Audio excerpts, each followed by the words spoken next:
Billy's mother didn't know the real reason why he didn't want to go to bed.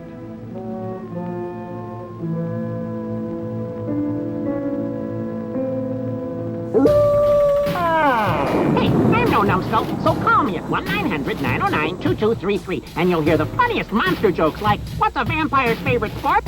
Basketball.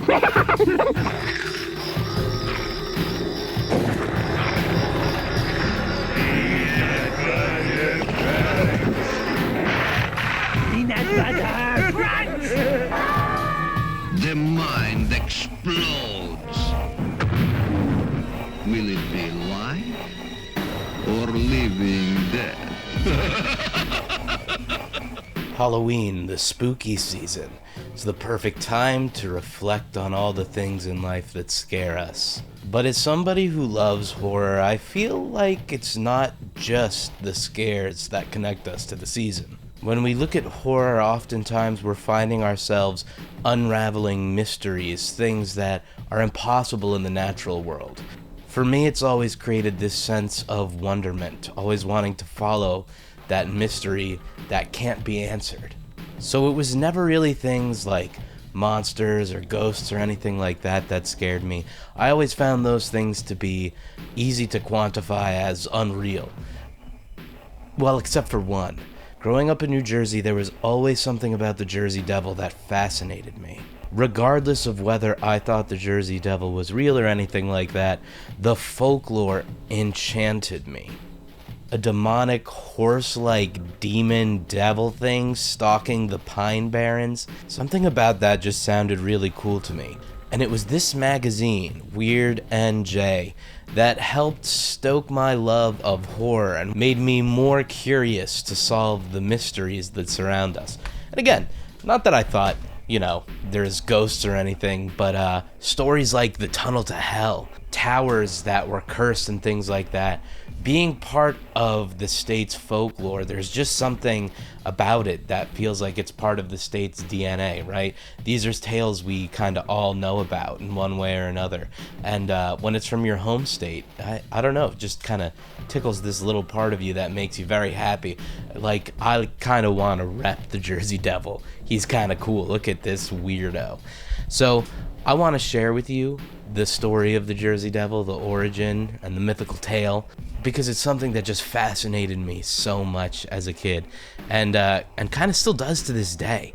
Who knows what we don't know? Who knows what's stalking around the Pine Barrens at night? We're not there. Who knows what these sounds we may hear in the woods are?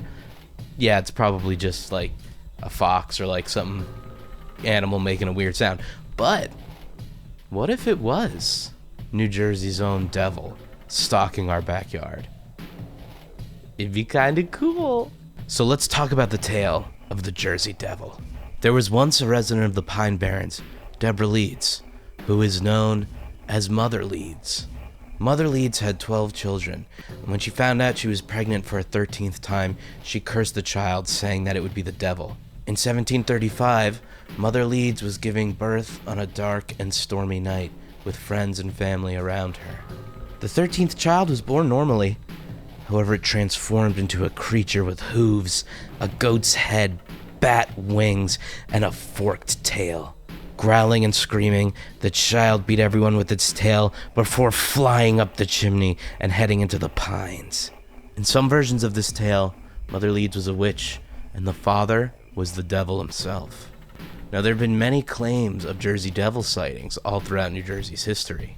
According to legend, while visiting the Hanover Mill Works to inspect his cannonballs being forged, Commodore Stephen Decatur sighted a flying creature and fired a cannonball directly upon it, to no effect. Joseph Bonaparte, elder brother of Napoleon, is also claimed to have seen the Jersey Devil while hunting on his Bordentown estate in about 1820. In 1840, there were news reports of livestock killings that were blamed on the Jersey Devil. In Greenwich Township, in December 1925, a local farmer shot an unidentified animal as it attempted to steal his chickens, and then photographed the corpse. Afterward, he claimed that none of 100 people he showed it to could identify it.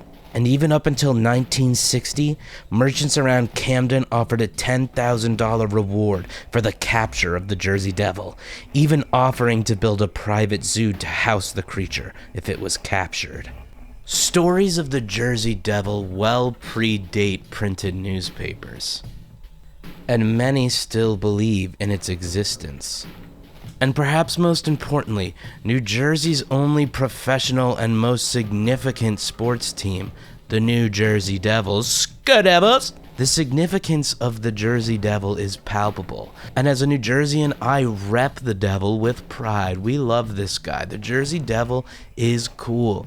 As a young kid, there was just something about this drawing of this wild creature, and the fact that it had been talked about for so long, that made it seem like, I don't know, there was maybe something there, you know?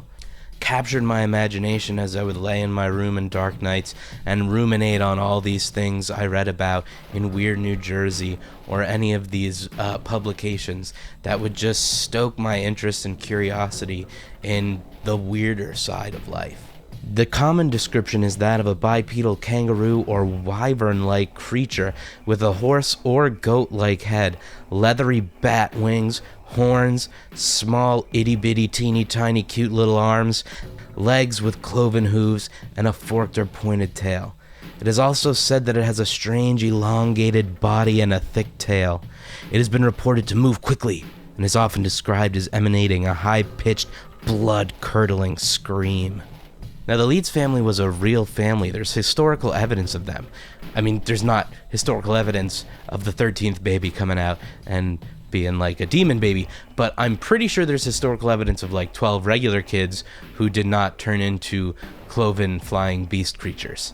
It's possible that the story of the Jersey Devil originated from political sort of rivalries between the Leeds family and other families in New Jersey. Basically boiling down to this story where it's like, you know, oh, this Leeds lady's having a bunch of babies. That 13th one is like a devil or something. I don't know. You know, these are historical beefs that go way back. There's probably some historian that knows about the significance more than me.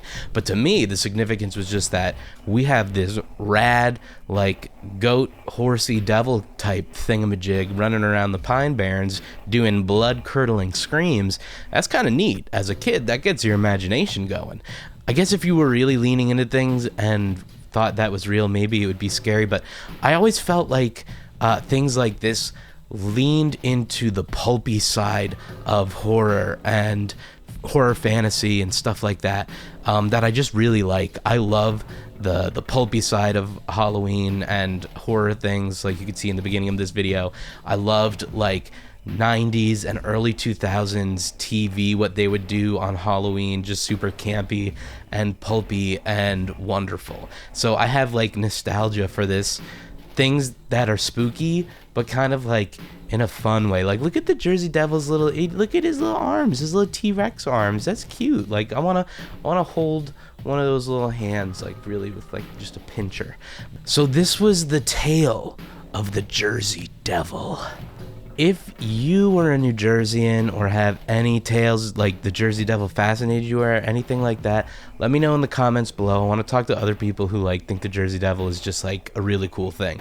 And if this is your first time hearing about the Jersey Devil, let me know in the comments below. I wonder how well known the Jersey Devil is outside of New Jersey. Like in New Jersey, everybody knows the Jersey Devil, right? That's like, you got Bruce Springsteen, Bon Jovi, Jersey Devil. Those are like the three big guys here in Jersey. And you know, JD is my top dude. I like him the best. If your state or your town's got like a legend, let me know about that, because I want to find more of these legends and folklore that are all around, because I feel like, you know, these are sparks of creativity that have sort of traveled through generations, and I find that fascinating. Like, somebody way long ago made up the tale of the Jersey Devil and we're still talking about it today. You know, so some dude way long ago made up the tale of the Jersey Devil and we're still talking about it today. Like and subscribe if you like what you saw. I do videos on like everything. We're an eclectic channel over here, and I would love if you joined me. We talk about a lot of stuff. We go from painfully earnest videos to just goofing around and having a good time. So please join us. But anyway, happy Halloween if you're watching this when it drops on Halloween. Get out of here. Get to bed. You know what? And everyone says go touch grass. I'm not going to tell you to do that. Go eat grass. All right? Throw people off. Hit them with a little switcheroo. Don't let them know where you're coming from. Okay.